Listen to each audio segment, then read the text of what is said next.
Hello and welcome. I'm Angie Mahoney, author of I Can Work, brought to you by TheraPro. I Can Work is a 5-module curriculum designed to integrate communication skills with hands-on prevocational training in the areas of clerical, food service, retail, and grocery. Today's video will be focusing on the clerical module. In this module, individuals are asked to prepare for mailings and to build those skills through hands-on learning. With this learning can come some challenges. Today I'd like to show you 2 jigs that you can make when supporting individuals with learning how to fold paper in thirds, as well as address envelopes. In order to make these jigs, you will need the following materials.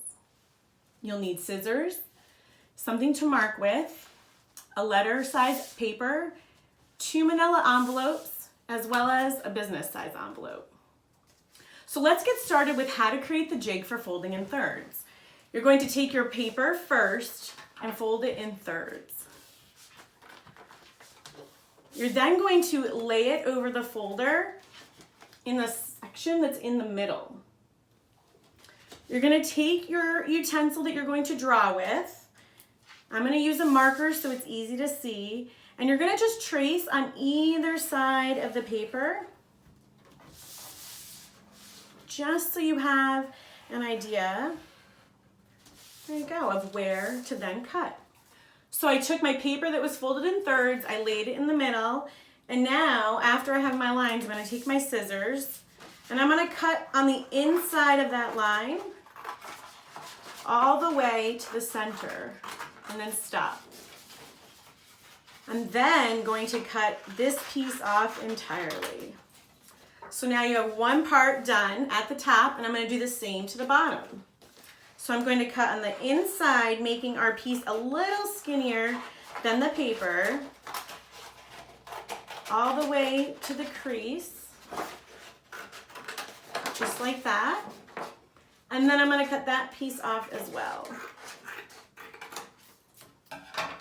Remove those parts. So it actually looks a little silly, but this is what it should look like. Now, when setting up that work area, what I would do as a teacher in my classroom was I would lay this down, I would tape it to the work area, and then that way, when the students or individuals are working, they would take their piece of paper, lay it in this designed place, take this flap over, they flap over into the middle, and then this way they can fold up, but they feel an edge of where to stop. And I found this to be a really helpful accommodation for students that were learning really how to manipulate the paper, where to push down and crease, as well as that stopping point for evenly folding it in thirds. As you can see, after it's folded, you can lift and the paper slides right off and you have a nicely folded paper.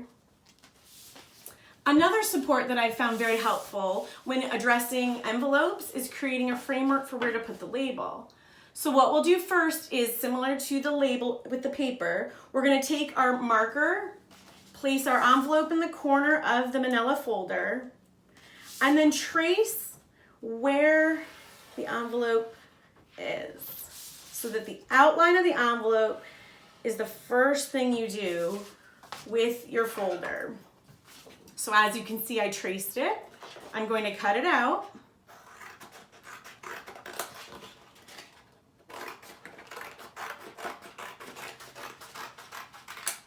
So now you have just an envelope size holder.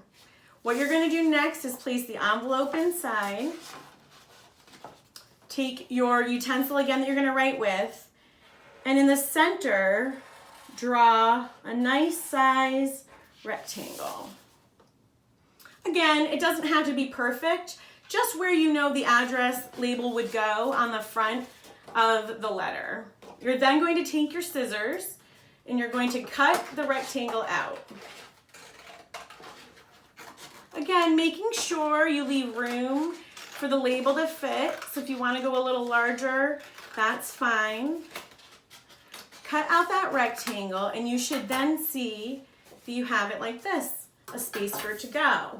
Now again, what I would recommend is at the work area, taping it down, leaving this able to move, so the individuals can then take the envelope, place it in, close it, and then there's a place right where the label goes.